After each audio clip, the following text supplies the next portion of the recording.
Assalamualaikum warahmatullahi wabarakatuh. Rahayu Sagung Dumadi. Rahmat semoga tercurah kepada segenap kehidupan. Saudara-saudara pecinta channel Babat Bumi Jawa, kali ini tim kami sedang berada di Candi Singosari yang terletak di Candi Renggo, Kecamatan Singosari, Kabupaten Malang, Jawa Timur, Indonesia. Sekitar 10 km dari kota Malang.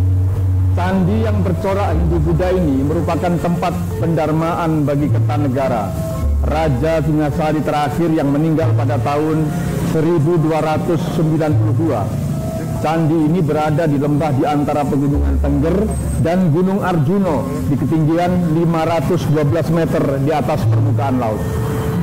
Dikisahkan bahwa kebencian Sang Abhiseka Sri Kertanegara Wikramo Tunggadewa terhadap Islam tampak dari sikap kejam dan berlebihan yang dilakukannya terhadap Mengki, seorang utusan Kublai Khan, Kaisar Mongol yang beragama Islam, yang meminta agar Singasari bersedia mengakui kekuasaan Mongol dan mau membayar upeti.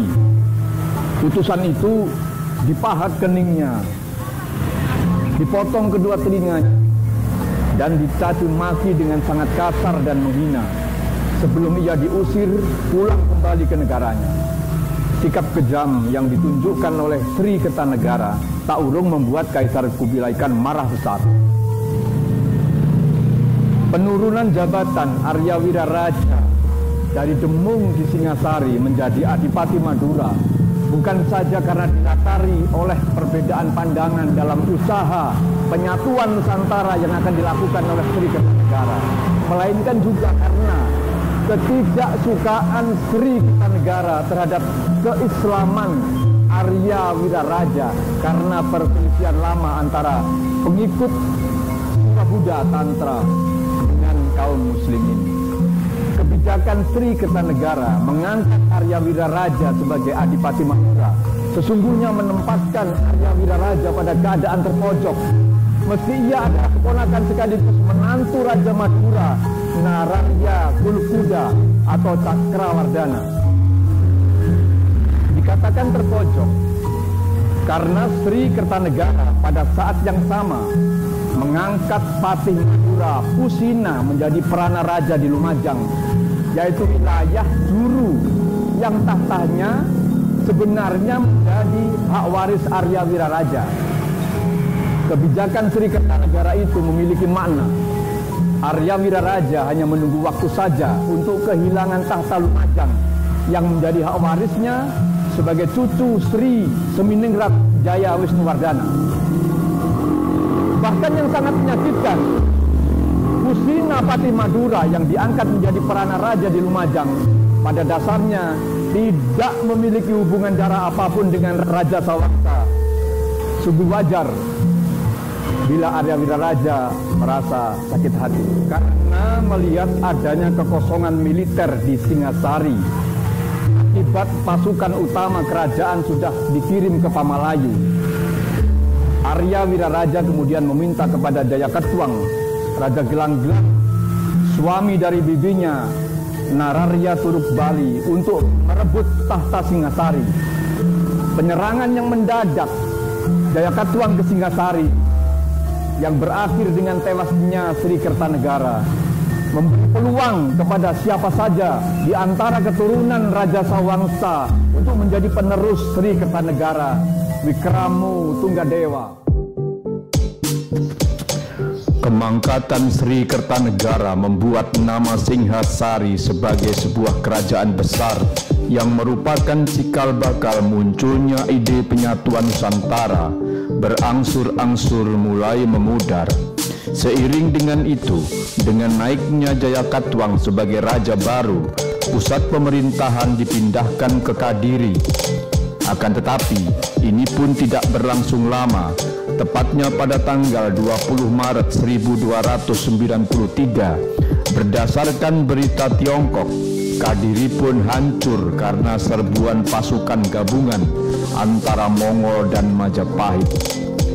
Dalam masa-masa kosong itu, keturunan Raja Sawangsa mulai merindukan sosok Ratu Adil yang mampu memimpin sebuah negara besar, yang mampu menyatukan faksi-faksi yang bertikai karena perbedaan pandangan politik dan keyakinan agama, seperti yang pernah terjadi pada masa Sri Kertanegara masih berkuasa.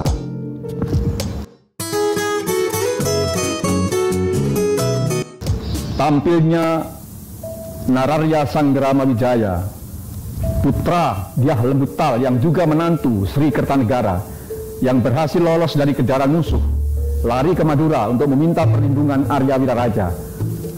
Kidung Panji Wijayakrama menceritakan bagaimana Arya Wiraraja menyambut baik, melindungi, dan memberikan dukungan kepada Sanggrama Wijaya. Agar Sanggrama Wijaya mendapat ampunan dari Sri Prabu Jayakatwang, Arya Wiraraja mengutus putranya Wirondaya membawa surat kepada Jayakatwang dengan menyatakan bahwa Nararya Sanggrama Wijaya telah bersedia menyerah dan ingin mengabdi kepada Sri Jayakatwang. Sri Prabu Jayakatwang menerima dengan baik pengabdian Nararya Sanggrama Wijaya, bahkan menghadiahkan hutan tarik untuk dijadikan lahan berburu raja, sekaligus kediaman Nararya Sanggrama Wijaya beserta pengikutnya. Atas bantuan Arya Wiraraja beserta dua orang putranya, Arya Adikara Ranggalawe dan Arya Menakoncar, beserta pasukan Madura yang dipimpin oleh Arya Lembusora, adiknya, dan juga orang-orang Madura lain yang dipimpin oleh Wirondaya, Nararya Sanggrama Wijaya berhasil membuka hutan tarik dan membangun pemukiman baru yang dihuni oleh orang-orang Madura yang kemudian disebut Padukuhan Majapahit. Majapahit yang secara etimologis berarti buah maja yang pahit, sesungguhnya mempunyai makna yang mendalam sebagai gambaran betapa pahitnya liku-liku kehidupan Nararya Sanggrama Wijaya. Sebagai pelarian yang kemudian seolah-olah mendapatkan pengampunan dan hadiah berupa hutan, namun pada kenyataannya hidup di hutan tarik yang pada saat itu banyak ditumbuhi oleh buah maja yang pahit. Sanggrama Wijaya tidak hanya seperti dibuang oleh Sri Prabu Jayakatwang. Kisah ini segera mengingatkan kita pada kisah Pandawa yang dibuang ke hutan oleh Kurawa selama 12 tahun lamanya setelah terkena tipu daya Patih Sakuni. Namun sungguh beruntung, Sanggrama Wijaya dikelilingi oleh keluarga dan sahabat-sahabat yang setia dan bisa membesarkan hatinya, memberikan semangat dan dukungan kepadanya meskipun mereka berbeda keyakinan. Sanggrama Wijaya dan pengikutnya beragama Hindu, sedangkan Arya Wiraraja, adiknya Arya Lembusora, putranya Arya Adikara Ranggalawe dan Arya Menakoncar beserta kebanyakan pengikutnya beragama Islam, tidaklah sedikit pun menyurutkan niat mereka akan membentuk perkampungan Majapahit Wilwatikta dan akan menjadikannya tempat untuk menyusun kekuatan dalam upaya akan menggempur kekuasaan Jayakatwang. Nararya Sanggrama Wijaya mempengaruhi orang-orang Tumapel yang masih setia kepada keturunan Sri Prabu Seminingrat Wisnuwardana dan orang-orang Sunda yang mengawalnya ke Tumapel sewaktu mengabdi kepada Sri Kertanegara agar bersedia tinggal di Majapahit yang sudah menjadi pemukiman dan lahan pertanian yang subur. Dengan dukungan penduduk Majapahit, Nararya Sanggrama Wijaya berhasil mengatasi berbagai masalah dalam kaitan dengan serangan bala tentara Tartar yang akan menghukum Sri Kertanegara yang sudah tewas beberapa waktu sebelumnya. Sanggrama Wijaya bersiasat dengan cara mengalihkan pencarian tentara Tartar kepada Jayakatwang. Setelah semua pasukan Jayakatwang bersatu dengan pasukan Sanggrama Wijaya yang didukung oleh orang-orang Majapahit, maka mereka dengan mudah memukul mundur pasukan Tartar untuk kembali ke negaranya. Akhirnya dengan kosongnya kekuasaan di Jawa, maka Nararya Sanggrama Wijaya kemudian dinobatkan menjadi raja dengan gelar Abhiseka Sri Kertarajasa Jayawardana.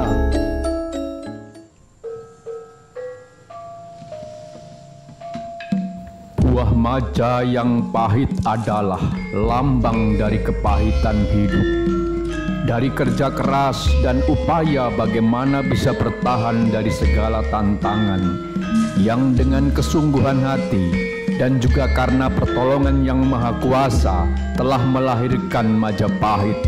Lahirnya Ratu Adil seperti Sang Gramawijaya yang memiliki kepiawaian menyatukan masyarakat yang multi etnis, multi agama, turut andil memberikan kekuatan bagi terbentuknya Majapahit yang besar, kuat, maju dan disegani.